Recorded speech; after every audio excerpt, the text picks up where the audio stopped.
My name is Karl. I am in History 122, 8 a.m., and I am making my video. My topic is, in your view, did the U.S. wage the Cold War effectively? Why or why not? So basically, to understand whether or not the United States waged this war effectively, we have to understand the Cold War. So basically, the United States wanted to stop the Soviet Union from spreading communism through the world by using a tactic called containment. And to understand containment a little bit, I'm going to use document 156, Walter Lippmann, A Critique of Containment, 1947. This argues that containment is not supported by every American in the same way as government officials, and that in some cases it can conflict with American interests. Lippmann argues that our focus should be on Europe, not the rest of the world, because he is unsure that our diplomatic agents will know how to intervene over Asia, Middle East, and Europe, even if Americans provide money and military support.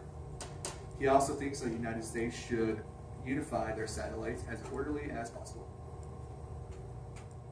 With containment is the need for better weapons.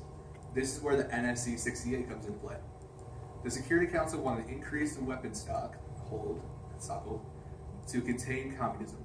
This would increase the weapon/military budget 4 times over. That's expensive. And to understand NSC 68 is document 155, and that is titled NSC 68 in the Ideological Cold War. And this is following the Truman Doctrine. And they are saying that the Soviet Union is different from the other great powers, that it lacks the essential elements of a free society. Freedom with responsibility derives the marvelous diversity, the deep tolerance, the lawfulness of the free society. This is the explanation of the strength of free men, the opportunity for each man to realize his potential and creativity. NSC 68 believes that the Soviet Union is not able to have a free society, and that we need to stop the spread of communism through force. Most Americans really fought for the increase in nuclear weapons, and this actually created an arms race between Russia and the United States. In 1949, the Soviets had tested their very first nuclear bomb, and the United States was not too pleased with this. So President Harry Truman introduced a more powerful weapon of mass destruction, the hydrogen bomb. This bomb is cheaper to make and has the capability to destroy half of Manhattan. Because of the arms race, most American citizens feared nuclear attack and were building bomb shelters in their backyards for protection. Schools were even teaching crappy videos like duck and cover, saying that basically covering yourself with anything, even a book like this, will not let you die if a nuclear bomb goes off.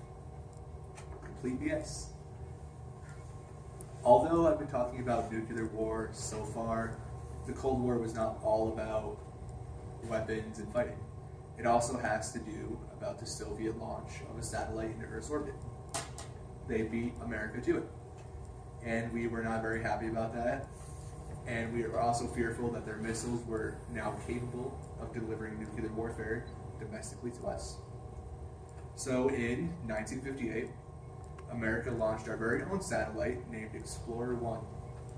That same year, Dwight Eisenhower signed the National Aeronautics and Space Administration, NASA, a federal agency dedicated to space exploration, as well as several programs seeking to exploit the military potential of space. Even with NASA, the Soviets were still ahead of us, and they launched the first man into space in April 1961. They also launched dogs up there. They died. Just saying. President John F. Kennedy made the bold public claim that the United States would land a man on the moon by the end of the decade. His prediction came true on July 20th, 1969, when Neil Armstrong of NASA's space exploration Apollo 11 mission became the first man to set foot on the moon, effectively winning the space race for the Americans. Another topic is the Red Scare.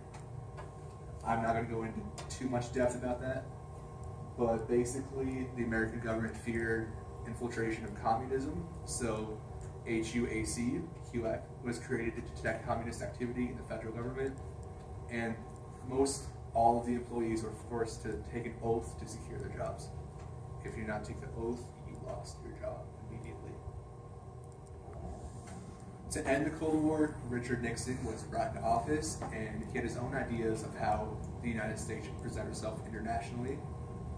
And he thought the United States should recognize communist China because they were previously unrecognized, and we should establish a relationship with Beijing.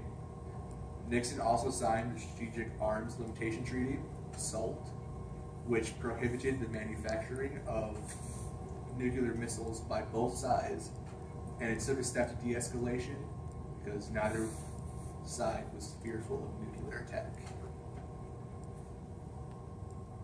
Despite Nixon's efforts to end the Cold War, it heated up again under President Ronald Reagan.